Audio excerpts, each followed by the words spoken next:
Welcome to LOA Today. Walt Thiessen and life coach Wendy Dillard here. Today is Friday, May the 11th, 2018. Hooray! 4 p.m. Eastern Time. Your second daily dose of happy for the day. We're all happy because it's the end of the work week. It's the end of the 5-day week. It's the thing that the Countess of Grantham has never heard of. Or I should say not the Countess. What is she? What is it when you're the elder person? I can't think what they call that. Drawing a blank. I'm not sure what it is, but well, you have to know the show. But the role played by Maggie Smith, her comment is, "What's a weekend?" See, that's what happens when you have all the money. You don't know what a weekend is, right? The Dowager, that's what they're called. They're called Dowagers. Yes, there it is. The Dowager of Grantham. So yes, we will leave the shores of the UK, come back to the US. And here we are doing our Friday podcast. How are you doing? Anything happening in your life? Yeah, I'm doing really great. Today just feels good on many fronts just because there's circumstantial things that are going well for me. And, in a way, Abraham talks about, you don't want to rely on circumstances to how you feel. But you know what? When circumstances are just going really well, why not let that be an extra opportunity to just feel good and to announce it and celebrate it? And sure. That's where I am right now. Why not? Yeah. Things are on go. Absolutely. Yeah. Take every opportunity, I would say, Yeah. How about you? How are you doing? Good stuff happening. The book is moving right along. I actually have not received any typo corrections in the last couple days. I think people are running out of finding them, which is a good thing. Yeah. We made a change to Keisha's story, but that's the biggest change of the last couple days. So, there's nothing, there's nothing going on there. As far as getting votes for the cover? We've got about 28 out of the 40 who have voted. And okay. I actually sent out an email to some of the ones who hadn't voted yet to say, hey, I hadn't heard from you. And by the way, have you read your story yet? There's a number of them. They just haven't even looked at it, I did. One of them was actually your friend, Clarissa. She wrote me back and said, yeah, sorry, I've been so busy, but I'll get to it this weekend. So I said, okay, that's fine. Okay. But, and I haven't voted yet either because I'm waiting no, for you haven't. extra possible cover to come out. So. That's right, yeah. And even though I may be in the minority, that's okay. I still, I'm interested in seeing what the last possible cover option is. Well, we want to get every option out there that people have expressed interest in. You had a very strong opinion, and I thought that should be honored. So we're going to get that cover out there. We're going to say, by the way, for those of you who've already voted, if you want to change your vote, let me know. We'll change the vote. It's okay. So cool. We'll see what happens. Yeah. And and the other thing I started doing today is I started looking into what it takes to actually publish the book, through the online publishing tools. And my God, have they made it so much easier than it used to be. Oh, that's good news. I thought as you were leading up in this sentence, you were going to tell me something like, oh, you would not believe what they did, but no. Easier. It's so much easier. Literally, this is going to be like almost a 5-minute operation. It's so easy. It won't quite be that, but when I first did my own book about 10 years ago, I literally spent days on it because of all I had to do in order to get it just the way they wanted it. Today, it's like, PDF file done. Come on, it's crazy.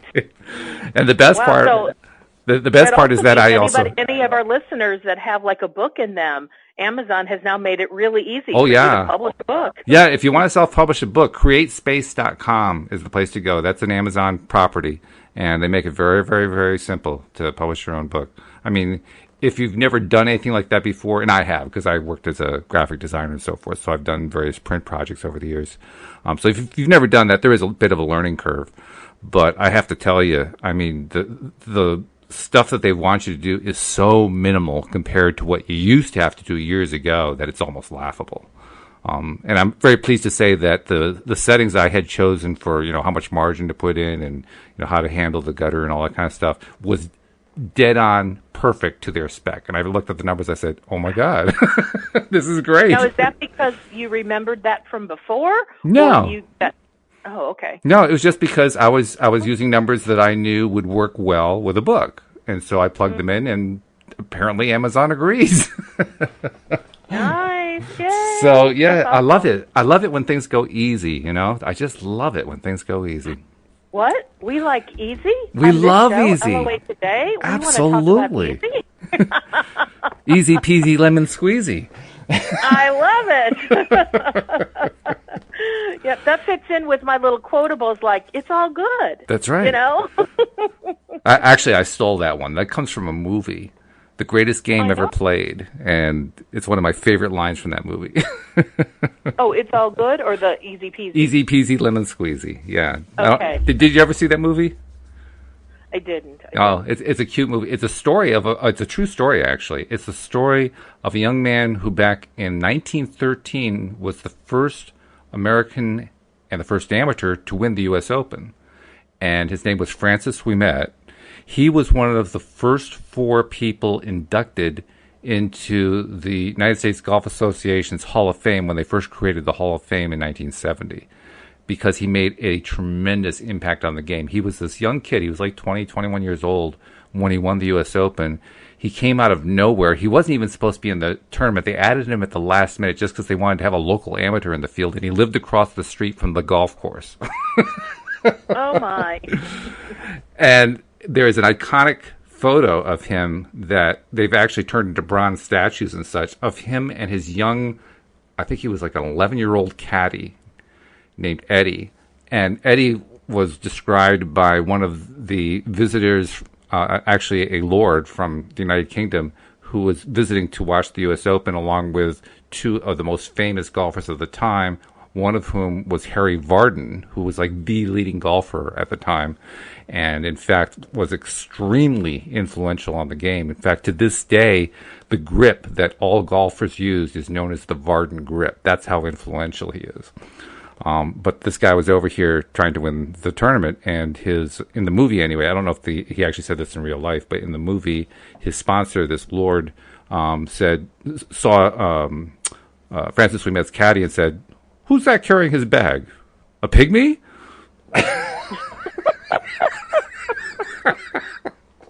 A pygmy. Oh, So the classic shot is the 2 of them. He was a fairly tall, skinny kid, and this little short kid dragging the bag along. That's the 2 of them walking down the fairway. And it is a classic shot in the world of golf.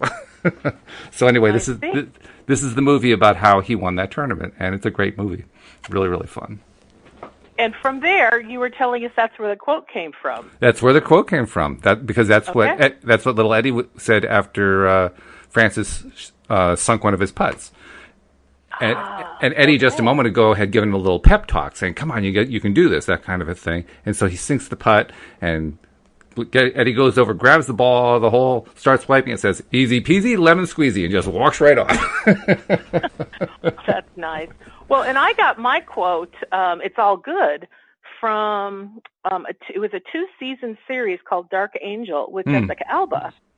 And it was kind of a sci-fi movie about what would happen if, like, they called it the pulse, where there was some kind of an electrical charge in the atmosphere that disrupted all electricity, and so people couldn't use computers. Their Wi-Fi's were down. Everything got disrupted. So anyway, that's just what the story is about. But there was one character in there. He was Jamaican, and his response to everything was, "It's all good, man, all the time. It's all good all the time." And I picked that up. My husband and I used to laugh, and we'd say it to each other. And then as I was coming more into my learnings about law of attraction, I just noticed that "it's all good" just sort of popped out of me. Yeah, sure. And I realized I know where it comes from, but it so fits with law of attraction because step 5, which is where you're actually in contrast again, but you're not beating yourself up for it. Right. And you're appreciating really the treasure that comes from contrast. That's where I started to really recognize it's all good all the time. Like, it's all good. No matter even when it's bad, it's still all good. So that's where I got mine from. So you mean that's the phase where you're allowing? It's the stage in life where everything is allowing. Everything feels good. No matter how good or bad you may have once judged it, it's still all good. Which is very cool, because that's what we're on in the book. We're up to part 4, The Art of Allowing. Yeah. I mean, before we go there, I do want to share just this observation I had, because I thought it was kind of interesting and definitely worth sharing on a show about law of attraction. Absolutely. I had a scenario with a coworker where there was something that we were all involved in on our team, and I was having a hard time with how it was going down. Hmm. And so I had some negative energy around it, and I was doing my best to work on it. But then I talked to a coworker, and a coworker talked to me about how she had a very similar perspective. And before I knew it, she and I went down the rabbit hole, and we were like, and this, and how could they, and how could he do that, and what the hell were they thinking? And I mean, we just, okay, I exaggerated that a little because I really don't go down that extreme anymore. But it's much more fun that way. Yeah, but it was definitely enough to say I was not viewing this situation in a way where it was like, oh, it's all good all the time. This is true. And so I was doing my part. Now I wasn't talking to that coworker for, the rest of the day. And I was kind of internalizing, okay, how do I work through this so that I can come back to my place of feeling good? And how can I look at this in a way that I hadn't currently been looking at it? As in, how's my inner being looking at this? That's what I want to see, because when I see that, it'll bounce me back up to feeling good, and me and my inner being, my pal, will be on the same page again. But this coworker kept coming into my week, whether it was an email or an IM, they kept coming in and making more comments. And I wasn't completely resolved yet for myself. So every time my coworker said another blah, blah, blah about the situation, it was really easy to reactivate those negative thoughts and feelings. And it was today, and it's been going on maybe a week and a half, but today I just kind of went, I am really tired of not feeling good about this situation. I'm realizing this is dragging on way too long. And the truth was, it wasn't such a big deal, but yet it was enough of a big deal that it was causing me to be grumbly whenever I'd think about it. And so today I just kind of did this, hey, I'm drawing a line in the sand. I am going to be serious about this, and I'm going to protect myself. Well, that might not be the right words, but I'm going to shift out of this, and I'm not going to let the other person steer me down negative avenue. And I'm going to get more in control of, I want to feel good because I want to feel good. And so I've taken some actions where I did tell another coworker my perspective, and it caused them to feel really good. I was like, and this was a completely different coworker, but I'm like, all right, now that's making me feel good. And so I've just been thinking in the more positive aspects. And Abraham talks about looking at positive aspects, because in any situation, you can have what I would call a pros and cons list, all the crappy things that this means, and then what are all the positive things this means? And truly, the only reason I was moving down the negative spiral is I was really spending more time thinking about the negative stuff than I was the positive. And there are plenty of positive things to look at. So I made a decision today. That's where I want to place my attention, on the positive things that are within this scenario. And let's see where that takes me. Although I expect if I keep staying on it, the old stuff will just shrivel on the vine. Probably will. Yeah. So, anyway, I just wanted to share that as an observation, because interestingly, I've been in it for about a week and a half, but it's been so, yesterday we were talking about, well, what's the default? Mm-hmm. This to me was like a default thought. Oh, yeah. I was so used to just being dragged down on a work-related thing that it didn't even dawn on me that I was being dragged into something that I didn't like. Isn't that amazing how that happens? I mean, really, it's just amazing when that happens. And it wasn't just that the coworker dragged me in. I did have my own negative reaction when this new policy went into place. But then because I talked about it with someone else, it got worse. Mm-hmm. And so the thing that really came to focus today was the power of our story when we share it with somebody else. Oh, yeah. Because I think had I stayed in a cocoon, which how many of us can really do that? If I could have stayed in a cocoon in my own little space, I was working on my own negative reaction to this new policy. I think I would have come out of it pretty quick, maybe within a day or so or less. But because I talked about it with somebody else, It's like, wow, the power of the multiplication factor or the expansion factor. It just grew without me even paying attention. The negativity just grew and grew and grew. And today, when I was thinking about it, when I said I'm going to draw a line in the sand, Wendy, you're going to start pivoting and putting your attention on what you want and not what you don't want, because you want to feel good again. So that was a deliberate adjustment of my attention. Hooray! But I really thought about how that got so out of hand. And I realized it got out of hand because I was talking about it with someone else. Yeah. And then someone's else, more than just one. Well, yeah, that just kind of adds to it, right? Yeah. And I went, wow, it was fascinating because one, I've talked about this kind of thing on the show.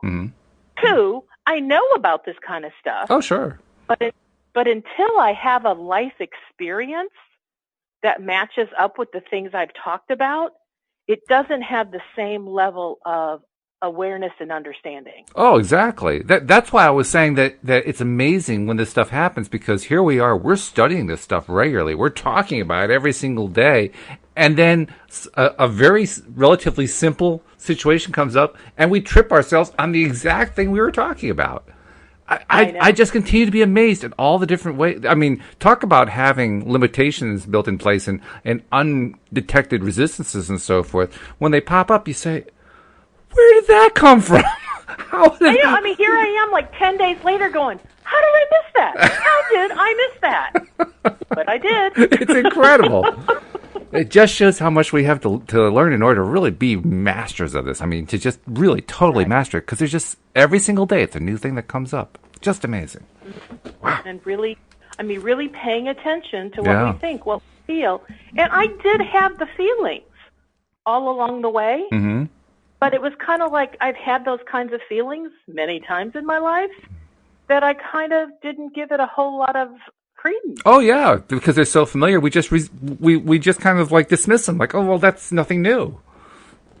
Well, and that you just hit on the right word. It's so familiar. It is, yeah. That it just doesn't get our attention. Exactly. Yeah, and that's what happened. So today, I was very excited when I got the incredible awareness of, wow, I'm letting myself go in a place I don't really want to go, and I have control over this. So I know that, especially because the weekend is in front of us, there won't be any coworkers for me to talk to for the next couple of days, so that will help. It always helps, right? And I'll probably rethink about this conversation we're having right now, and I'll I'll condition the new response, which is being happy is so much more important to me than grumbling about something I have no control over. So true. So true. Yeah. Very good. It wasn't, we could call that a win, but to me, I'm calling it an observation. So. In either case, it feels good. I think it's a win because you recognize it. I mean, that's a huge victory anytime that we have something that, like we were saying, it's so pervasive in our experience that we just kind of dismiss it. We overlook it. We don't even think that it's there. So to recognize it and notice what it is and notice this role that it's playing and say, wait a minute, I don't want that role being played, and then reverse it, that's huge. That's a big win. So congratulations. Thank you. And now it's time for a drum roll because we are about to embark on the next section of the book, and I know that brings you great satisfaction. It does. I love take it away, Walt. I love going into new sections of the book. But before I do, I just want to take one moment to tell people something I haven't been saying a lot of lately. Most of our listeners are subscribers. However, we also get a lot of new people checking us out. And if you're checking us out during either the live broadcast of this podcast or even in the recording, which is where most people find it, and you have not yet become a subscriber, we urge you to do so. We've found that when people subscribe, they listen and they listen and they listen. So it really does pay off for them. On average, it's like at least 30 episodes a month per listener, and even in March it was 45 per month. So it was just incredible. But you're definitely doing yourself a favor when you subscribe. And it's so easy to do. You just go to the website, right on the home page, same place where you listen to the live broadcast if you want to do it on the live schedule. The homepage, of course, is at loatoday.net. The instructions are right there about how to subscribe, and immediately below it, once you've subscribed, is all the social media share buttons. So share the fact that you've subscribed to LOA Today and let your friends know, too. So please subscribe and share. And you will probably learn about social media tools that you never, or platforms that you never knew existed. This is true. I mean, there's like the main 5 or 6 that most people hear about, but oh no, Walt has found every last one on the planet. So go check it out, if nothing else, just to see learn about what other social media platforms are there. I have to tell you, it's actually a plugin that does it. It's a WordPress plugin that does all those. Still. But I tell you, credit that well, thank you. I appreciate that. Yeah, but when I saw the list, I mean, like you said, I had to look some of them up. I'd never heard of them. Like, what on earth is that? Yeah, unfortunately, if you hover your mouse, if you're on a desktop, if you hover your mouse over each one, it'll tell you the name of it. Yeah, that's true. And I took a couple of them, and I went and Googled them, and I'm like, well, look at that. There's another one. Another one I'd never heard of. Exactly. Oh, my. Okay. So before you just let me know yes or no, are you ready to get into the book? I think we are. And the reason I think we are... So I'm going to do the drum roll again. We've had 2 false starts into the book. I stopped at once, you stopped at once. So now we're about to go there. So, okay, here we go. Well, take it away. Well, this is actually an appropriate part to be on because the topic is the art of allowing. And if there's one thing that we know more than anything else about allowing, it's you want to be in the best possible mood. And right now, we are in the best possible mood. I don't remember a show where we've been so silly together. It's got to be a Friday thing. That's all I figure. But so to summarize, we are in the book, The Law of Attraction, The Basics of the Teachings of Abraham. We're up to part 4, as Wendy very clearly made clear with her drum roll, The Art of Allowing. And, of course, as with all the other parts, we start off with a definition because we need to know what it is we're talking about. So the subsection is The Art of Allowing defined. Jerry asks, Abraham, this next subject, I would say, has had the most impact in the way of new understanding for me because I never thought of it from the perspective and with the clarity that you have. And that is the art of allowing. Would you speak about it? And Abraham says, we are most eager to help you remember your role in the art of allowing because a deliberate understanding and application of this law brings everything together for you. In other words, the law of attraction just is, whether you understand that or not. It's always responding to you and giving you accurate results, which always match what you are thinking about. But a deliberate application of the law of allowing requires you to be consciously aware of the way you feel so that you can choose the direction of your thoughts. Ooh, I'm going to stop right there. That's exactly what I did today. It is. Perfectly. Where I purposely decided to turn my attention toward feeling good. That's right. Okay, I'll continue. Yeah. An understanding of this law is what determines what you create intentionally or by default. We have put the art of allowing in this order. Follow the law of attraction first, and the science of deliberate creation second, because the art of allowing cannot begin to be understood until the first 2 are. Okay, now they go into a long explanation, so I just want to ask you if you had any comments before we jump into the next part. No, this is good. I'd say let's go through the heavy part, and then we can talk about it. Okay, why don't I read the italics part and you read the unitalics part? So okay. Share. So it starts off by saying what we mean by the art of allowing is... I am that which I am, and I am pleased with it, joyful in it.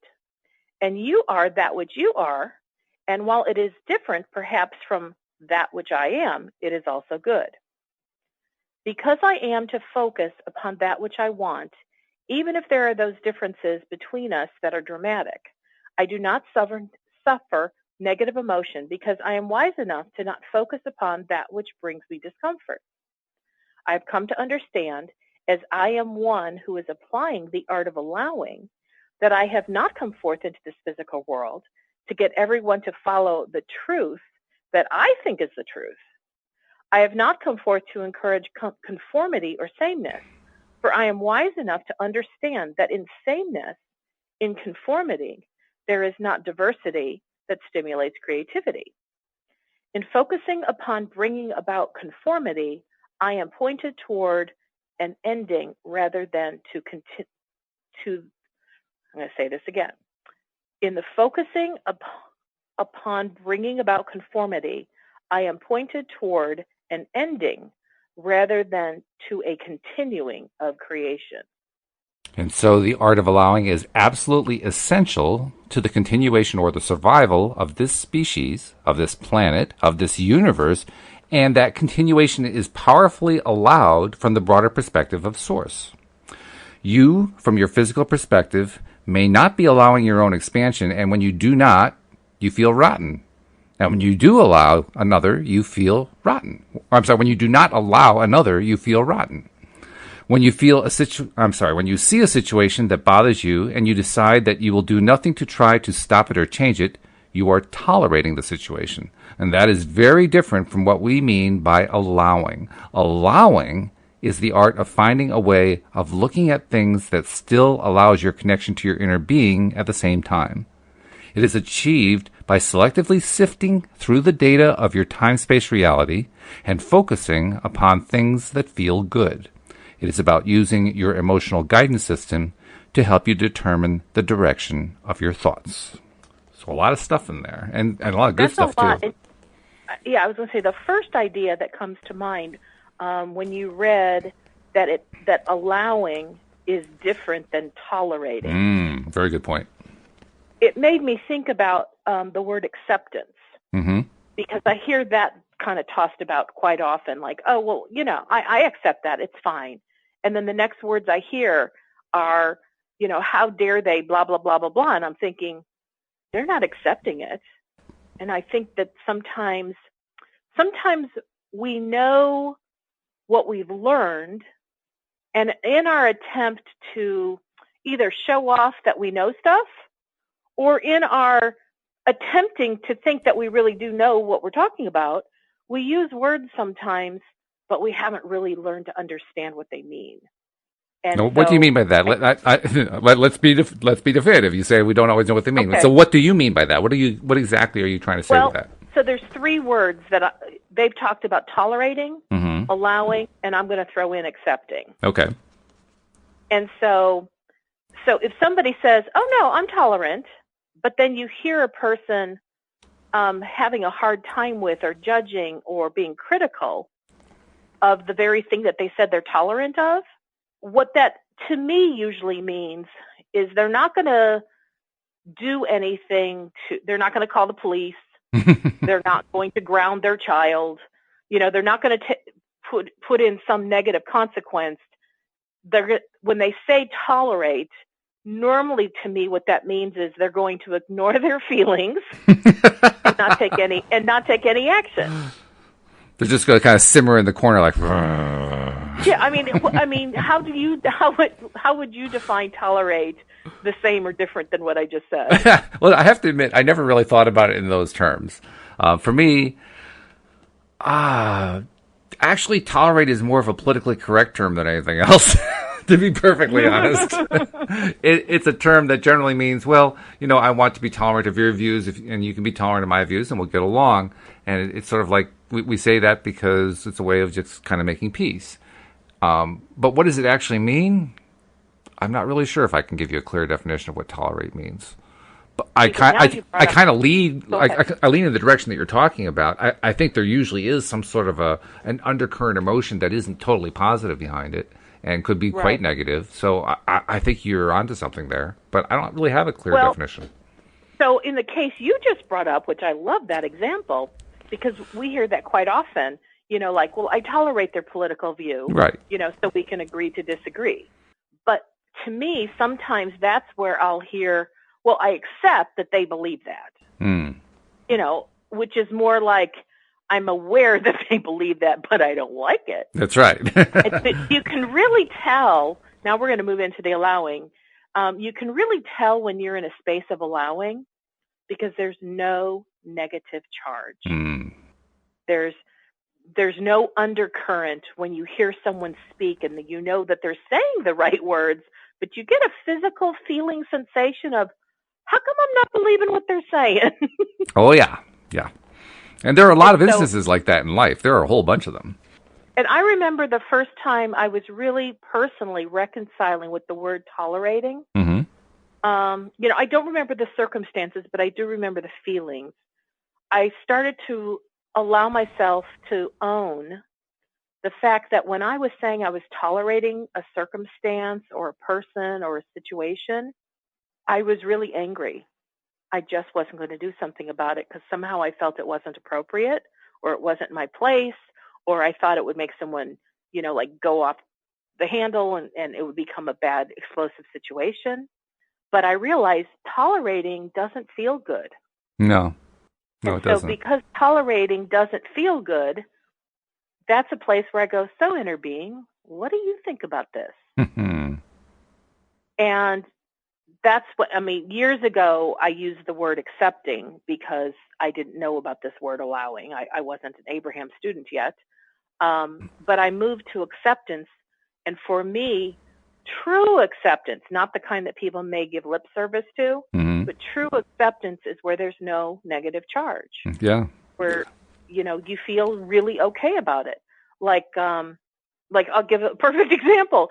So the book covers, I know you'll know this about me. I've had some very strong opinions about how I would like to see us choose this book cover over that book cover. Right. Yeah.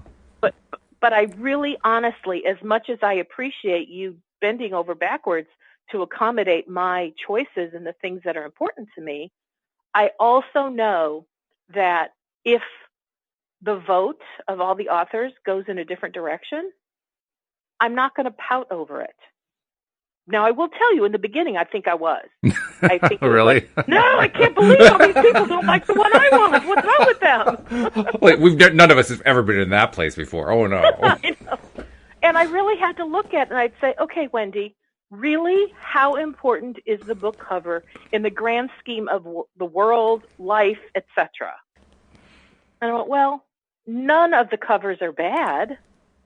And I went, well, actually, Walt already told me that most people are heading toward kind of like my second choice. And so I went, okay. But then we had two different book title options. And I think people are leaning toward the one that I would rather have as the byline versus the title. And still, I asked myself, does it really matter in the in the big, long picture? Does it really matter? And I said, no. And I knew in myself, it's like I could let go of that fight. Because, yeah, I had a fight in me. But that to me is like left over from where the only way I could ever feel heard and important in life is if somebody yeah, sure. like took my point of view. Right. But I'm like, that's not who I am anymore. So it's like, I can let go. And you know what? If you put a black cover on it with a black background and there was no words, so be it. I think we'll try to avoid that cover option, but yes. I know you won't. But it's like, if it was like as boring as could be, just black and you put white font title, whatever, I would go, well, people will recognize it as that's different and they might buy it because they go, who the hell would have put a book cover together like that? Well, I could put together just a white cover with one piece of type sideways like it was rubber stamped on, and the title says boring title. How does that work for you? There you go. But what I came to understand for me is I really do have acceptance for whichever cover actually ends up, becoming the ultimate cover. And I'm not just tolerating it. So here's a good example. Back in the beginning when we started putting out the book covers and I had such a strong attachment to which one I thought I wanted it to be, I was internalizing it and fighting for what I wanted. And so, of course, that's resistance. Mm-hmm. But then I thought, okay, but Wendy, you got to be a professional. Come on. First of all, people listen to you on the air. You're a co-host. And even if all the other authors may not know me, it's like, if they meet me, I don't want anyone to ever think that I was being a sore loser. So I was thinking, well, what do I do? And I thought, well, I'm just going to keep my opinion to myself, and I'll just grumble in a corner, and I'll pout. Which matches something, by the way. I just want to interrupt for 1 second, because you asked me earlier what my definition of tolerant would be, or tolerate. It would be putting up with. And that's what that is. That's putting up with. And that's exactly what I was going to say. I would call that perspective tolerating. Mm-hmm. And it felt bad. Yeah. And because it felt bad, that's what actually clued me into, I think I want a different perspective. So I started thinking through some options. And that's when I went to, okay, in the long story or the big picture, doesn't really matter. All of them are nice. And I went, oh yeah, okay, I'm letting go of this fight because it's not worth it to me to disrupt my feeling good. Mm-hmm. I like Absolutely. feeling good too much. Yeah. And so now I'm in a place of acceptance. We could also call it, allowing. I'm in a state of allowing. Whatever book cover you choose, it's okay. Whatever book cover gets the most votes, it's okay. Because I want to be in allowance because it feels good. So they're my 3 words. Tolerant. And it does feel good too. It feels really good. Because when you're in that allowing place, first of all, you're not putting up anymore. Oh, I just got to put up with it. You just kind of simmer here in the corner. Like I love you're sitting in the corner simmering. I love that. That was a good analogy. So that's where you go when you're putting up with. Oh, I'll just put up with it. Yeah. Not exactly a high vibration place. Well, and so let's just ask the question: how many of us have put up with just putting up with? How many of us put up with just putting up with over the course of a lifetime, carrying it on for decades at a time? Yeah. Yes, that was my hand you saw up in the air, by the way. And when you want to be a deliberate creator and feel good, at some point, you may consider, you know what, I don't like how this feels. Tolerating doesn't feel good. Just putting up with something doesn't feel good. No, it doesn't. So it's nice to be able to let go of that, too, because when you do let go of it, it's a relief. I mean, it's a big relief. It's like, oh, good. I don't have to do that anymore. I can just feel good for a change. How nice. You know what? And what just came to me now was part of the silliness that we started with at the beginning of the show was because of what I had said earlier, where I drew a line in the sand that I was no longer going to put up with me grumbling over something. Right. And I was going to turn my attention toward what I desired, which is feeling good. And holy cow, that came pretty quick. And it came like not just subtly, but when I drew a line in the sand, it was like it springboarded me into feeling good. Because I'll tell you, for the last couple hours before the show, I was like, I feel happy for no reason at all. Nice. I like that the best. I like it the best. I mean, the first few times that happened, where I was just feeling good and I couldn't attribute it to any one particular thing, I was just feeling good. It just felt weird. But after having been through it a few times, that is actually the best place to be, because it's the one where I'm most guaranteed not to be carrying along some sort of resistance that I didn't know about. And that's a good thing. I really like that a lot. So I like not knowing what it is that's making me feel so good. It sounds strange to say that, but I do. That's cool. So do we want to jump back in and get to the next subject? Yeah, the next subject is, shouldn't I protect myself from others' thoughts? And that's an interesting topic. Jerry asks, the question that was difficult for me in the beginning of this was, how do we protect ourselves from others who are thinking differently from us, differently enough that they might invade our space, so to speak, in some way?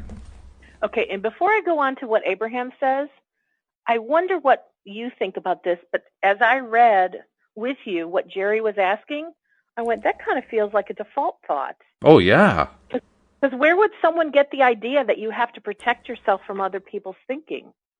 Well, there are a number of ways to express it. I agree, it's totally a default thought, but I can see where it's also the beginning of an exploration of, where am I at with this whole law of attraction thing, and how am I going to become a deliberate creator, and how am I going to shift my thoughts over? Because if we feel like our thoughts, I mean, I saw a post about this on Facebook just before we came on the show here. If we feel like others are such a big influence on us that they bring us down. I mean, this one guy was posting, he likes to have lunch alone. He doesn't like to eat with others because there's such a drain on him.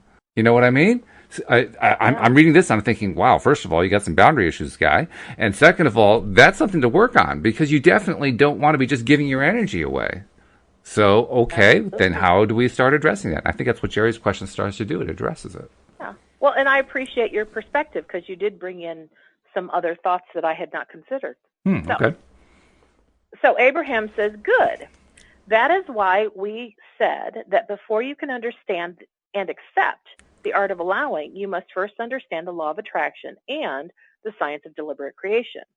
For certainly, if you do not understand how something is coming into you or how it's coming unto you, then you are fearful of it. If you do not understand that others cannot come into your experience unless you invite them through your thought, then of course you would not worry about what others are doing.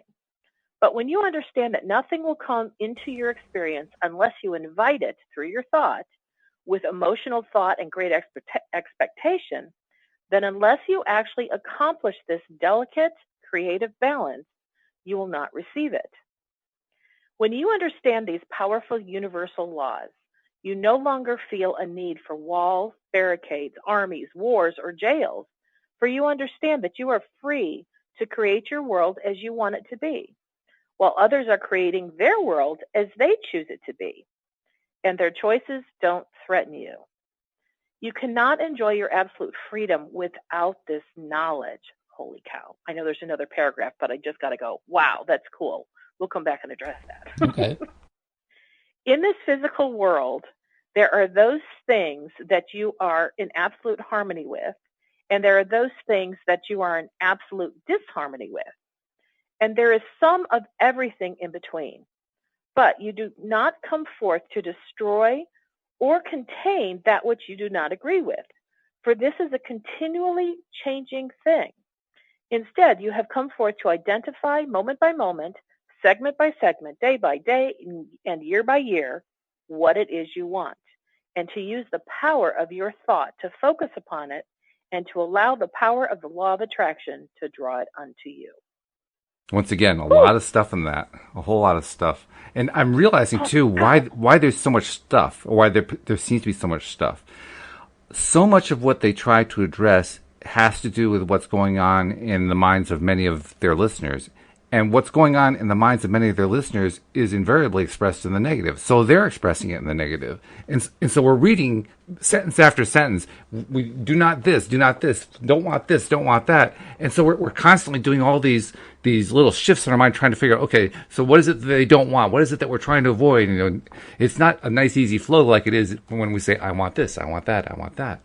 That's, I think, one of the reasons it's so dense. And so they bring up a lot of stuff.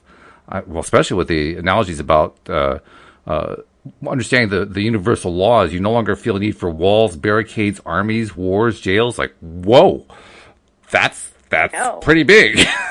But I'm going to read this backwards, because the last sentence says you cannot enjoy your absolute freedom without this knowledge. Okay, and what is that knowledge? That's why I'm going backwards. Mm-hmm.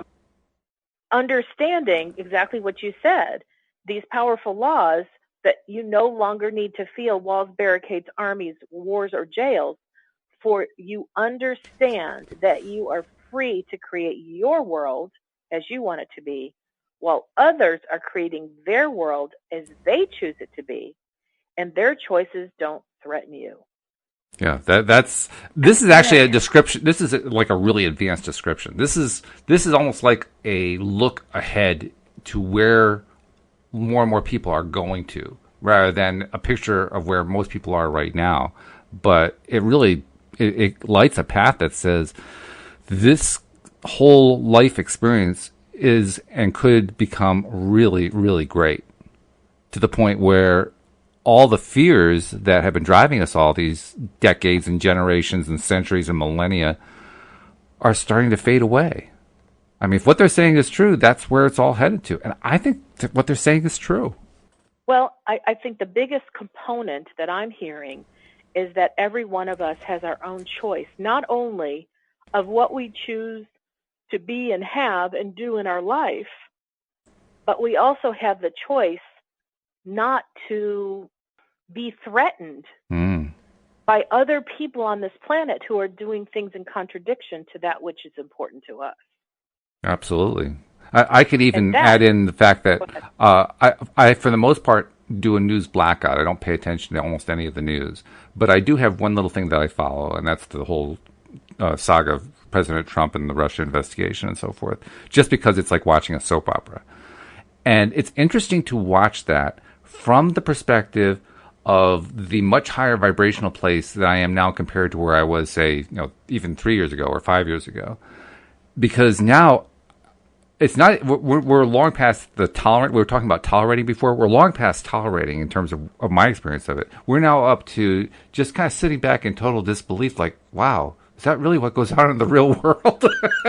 I feel a big distance from it that I didn't used to feel, and it's kind of like just watching from the peanut gallery and just laughing like that. Here come the clowns, send in the clowns. So when President Obama was in office, and his program of Obamacare came into being, right? Yep. Of course, there were many people on the other side who were like screaming and yelling, saying this is the worst thing, ever. Yep. And then there were others saying, oh, this is wonderful. It's going to make such a positive difference. Right. And from my perspective, even though at the time it didn't really affect me because I have a, W-2 income and I get health care from my, the company I work for, it really didn't affect me. But I was aware that my friends that were self-employed, it affected them greatly. Yeah, sure. Because some of them who did not have insurance previously, because they very holistic, they don't feel they require insurance in their life, they're very healthy, now we're required to spend a very large amount of money to do this thing to comply with Obamacare. Right, yeah.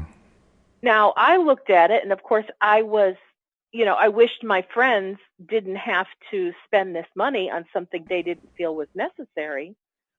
But at the same time, I looked at the whole thing and I didn't just tolerate it.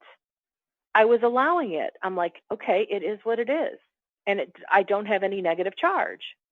And as I've considered going self-employed again, I just considered, okay, I guess I'll have to spend money on insurance to be compliant.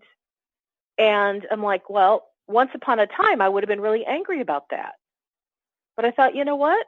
I'll just find the money for it. And I'll just expect that, the universe knows that if I'm going to become self-employed, and this is a United States law that requires me to do it, okay, fine, it'll happen. And so now, we have President Trump in position, and he's kind of wanting to undo some of that. And I don't know what the good, the bad, or the ugly is, but I purposely stay outside of it. And this is not because this is my political perspective, but I purposely stay outside of it because not knowing actually allows me to stay more in a state of allowing than if I got into the details and felt I'd have to take a side. Well, exactly. That's what you don't want to do. And that's why I do the except for that one thing I do with the news blackout. I just don't even want to know what's going on with the rest of it. Although I am reminded periodically by Abraham that if you have something going on and you feel like your best move is to evacuate the space so that you're no longer there, you still have to remember that you're bringing yourself along with you. So until you address whatever was the root cause within yourself about your reaction to X, whatever the X is, that root cause hasn't gone away yet. You still have to deal with that. Otherwise, the next time you run into a similar situation, it's going to just pop right up again. And that's a good point. That's what I try to keep in mind. But in general, I agree. It's the news is basically a lose-lose situation. There's very, very little in it that's worth paying any attention to. In fact, there are times when I think of myself as being like a little bit mentally ill because I'm enjoying watching the whole Russia thing because of the same reason that people like to watch train wrecks and going to the car races to watch a car wreck and so forth, because that's kind of like what we're watching with it. So I guess I'm a flawed human being because I like laughing at the absurdity of the whole thing. But on the other hand, I also notice that it's my way of putting it back into perspective and just not taking it seriously anymore. And I figure if I can do it with that, maybe I'll get to the point where I can do that with other stuff on the news, so that even if I see stuff on the news, I just won't even care anymore. It just won't even touch me because I just don't buy into it. Got it. And, I was watching, I think it was at the end of Oprah has this interesting thing. She does an interview for about 50 minutes, and then she has a little thing. I think she calls it a Super Soul Short. It's like this short little 10-minute thing that kind of fills the rest of the 1 hour space that her television show runs. Okay. And it was this gal who apparently when she went through the public school system, it just didn't really connect for her. Hmm. And so she got kicked out of like 8 schools. Whoa. And, you know, grades were not her thing. Yeah. But she had such a strong desire to do certain things that really would kind of change the way schools were done. Mm-hmm. That as an adult, she created a learning program. And I honestly don't know if it replaces regular school or if it's an extracurricular. But it's just very creative. And it gives her what she's today looking for. And I think about, okay, so in this terminology, was she tolerant? Was she defiant? What was she, you know, going through school years? And it's like, I will say one thing, it was definite contrast. She Very was not much. having a good time. Yeah. And by anybody else's standards, being kicked out of 8 schools, you'd go, not a good student, troubled child, et cetera, et cetera. But she turned the contrast, she turned the uncomfortable situation into something remarkable. Mm-hmm. And, you know, on this Oprah program, they showed her doing her thing and having all these kids around her that she was giving positive influence out, where they were like cutting up magazines and they were going to draw, or they were going to create a picture of themselves. It didn't have to literally be of themselves, but it represented them, you know, and she was working on their identity. And that's not something that you do in public school. But it's like, wow, this is really cool. But I guess the reason I'm bringing it up is that on some level, she had to get into a state of allowing to bring about what she actually ended up bringing about. Mm-hmm. Because if she had been defiant and like, well, I'm going to show them, I'm going to do something better than, you know, what all those other crazy people tried to make me go through, I don't believe she would have gotten the incredible result. But when they were interviewing her, she just kept saying, I just kept feeling that I could do something different. I kept knowing that I could create something that would be better, that would reach out, that would reach a child's imagination and their heart in a way that would really make a difference for them. And so I almost wonder if on some level she was allowing what she didn't like to just be, knowing that one day she could create what she really wanted. I think that's probably true. In fact, you were asking what words you would put to it, and I'm not sure what words you come up with, but when you said that, the 2 words that came to my mind, one was from her years of experience in school or getting kicked out of school, and then her later experience as an adult, survive and thrive. She turned her survival experience into a thriving experience. And in that sense, she basically used her very difficult experience as a springboard to leap into this huge new thing that she's now since created. And in the process, she basically made it relatively easy by comparison to allow. It wasn't, there was no longer a tolerant thing going on. She was just going her own route. And that going that own route gave her the feeling of freedom that she needed to allow. And boy, did it work, apparently, because look what she's doing. Look what's happening in her life. Yeah. And, you know, when we talked a couple weeks ago about the 5 steps that Abraham uses to describe being a deliberate creator, I see it as a very circular process. Mm-hmm. That, you know, step 1, in most cases, it's defined as, you know, you have some kind of contrasting experience. So in this girl's life, you would say she's been kicked out of 8 schools. That's a lot of contrast. Oh, yeah. But every time she was in a place that didn't feel good, whether she was consciously aware or not, her preference was being logged in to the book of inner being. Like her inner being. The book of inner being. Yeah, her inner being grabbed a hold of this circumstance, produced the result of, oh, I have clarity of what I really want. Now, what's interesting is that the inner being gets incredible clarity immediately. Mm-hmm. Yep. Sometimes it takes a little bit longer for the part of us that is human to figure it out. This is but true. Step two is our inner being's like, got it. We know what you really want. Mm-hmm. Step 3 is coming into a space of allowing, where we can receive it, but you can't receive something that you're in resistance to. And so somehow this young gal got herself into a space of being okay with how she was treated, okay with the fact I've been kicked out 8 times, but I'm going to do something new and different that will make me feel good. Exactly. So that's step 3. And then, step 4 is where she gets really, really good at recognizing if I stay open, I'm going to create something magnificent. Because step 4, if you recall, is getting really good at step 3, which is no matter what adversity comes along, you just stay the course. And you're building up the energy. I know it's all going to work out for me. It's all good. Yeah. And then step 5 is, I'm sure she had some troubles, if you will, because I think I don't know anything that doesn't have any troubles as you're trying to launch a new school or a new program or whatever. But the real step 5 is, okay, so now I'm back into something I don't like, but real allowing is going, I accept that this is just part of the process. Right. And it's allowing me to get even greater clarity.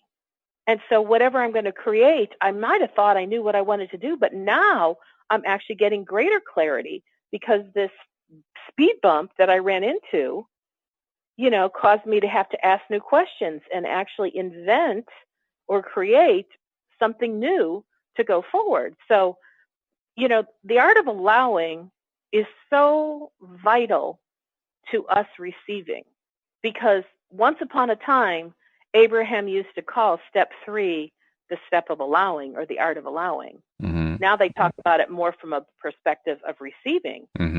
But how do you receive? You open your heart to allow, and you let loose of the resistances that may have been there before that, caused you to just put up with the stuff you didn't like.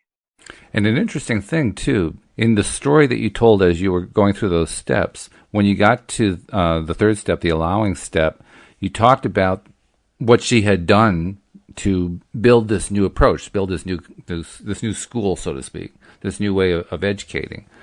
And what struck my attention about it was a set of actions. It wasn't just a thought process. At that point, she was taking action. It was, I guess you could say, it was an inspired action. And the action played a very integral role in allowing. Not necessarily the way we normally think about it, but it played a big role in her life. The allowing and the action went hand in hand.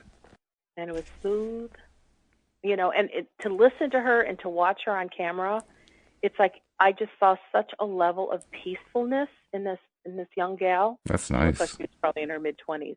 But just a level of peacefulness. Like she had made peace with all that went down that got her to where she is. Yeah. And to me, that's like a beautiful expression of allowing. Absolutely. Yeah. Really good. Really, really good. I guess then the answer to the question for that particular subsection is, the question of the subsection was, shouldn't I protect myself from others' thoughts? Her answer was, just go build something new. There you go. Yeah.